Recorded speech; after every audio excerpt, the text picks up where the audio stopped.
Welcome back to FMR Therapy. JC here, the people's therapist. And today we're going to try to get some better ankle dorsiflexion. We're just going to work on a little mobilization. You're going to need a monster band, is what they call these. My monster band is from Wad Fitters. I really like this. It's a nice thick band. They have a lot of different sizes and a really good price. Go check out Wad Fitters for your monster bands.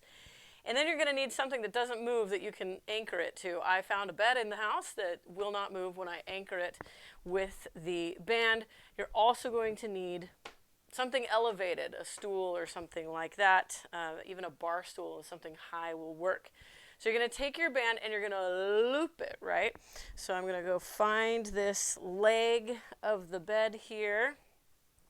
And I'm going to loop that band so that it is now attached to the bed. If you're in the gym, you can just loop this around the rig and whatnot. So now I've got a loop that I'm going to put my ankle in. And here's the trick, people. When you put your ankle, again, we're going to work on dorsiflexion and we're going to work on kind of distracting the leg backwards in dorsiflexion. So when I'm placing my band on my ankle, I want it to be below my leg bone. So the little bony part of your ankle on either side, that's still the bone of your actual leg, right? Your tibia and your fibula. Tibia and fibula. So you want that band to be below those bones as it comes across the joint of your ankle. And then it's going to be headed, pulling backwards. So get your band in position.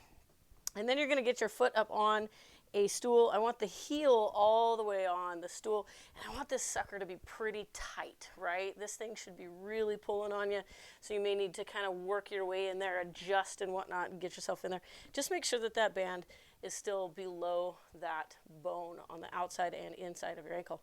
Now it's time to work on flexion. So I'm just going to move my body forward. I'm keeping my heel down. I'm actually also splaying my toes. We've talked about toe splay.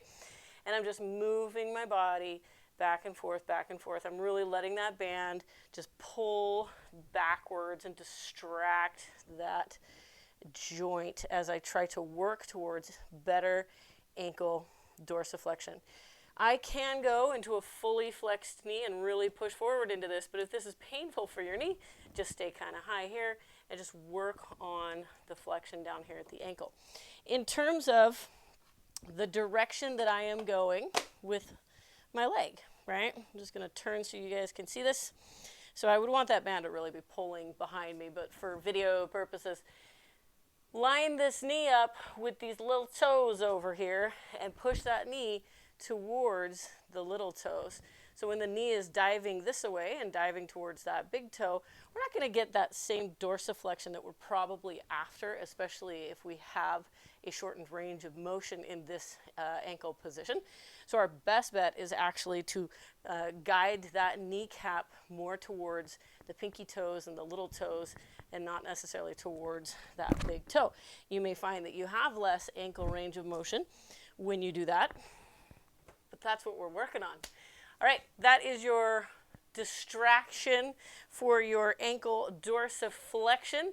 Get after it. I would say do that for at least a minute or two on each ankle. This is a great warm-up for anytime you're going to be doing anything that requires a lot of ankle flexion, specifically squatting. But running and jumping also requires good ankle dorsiflexion as well. And then it can also just be kind of that nightly mobility routine that you're putting together to get your stuff moving nice and loosey-goosey. So daily or every other day or as a warm-up before you're going to do some event or workout would be a good idea. Probably a couple minutes on each ankle. The more you do it, the better off it's going to be. So consistency with doing it is going to be your best bet. Thanks for sticking around. We'll see you next time.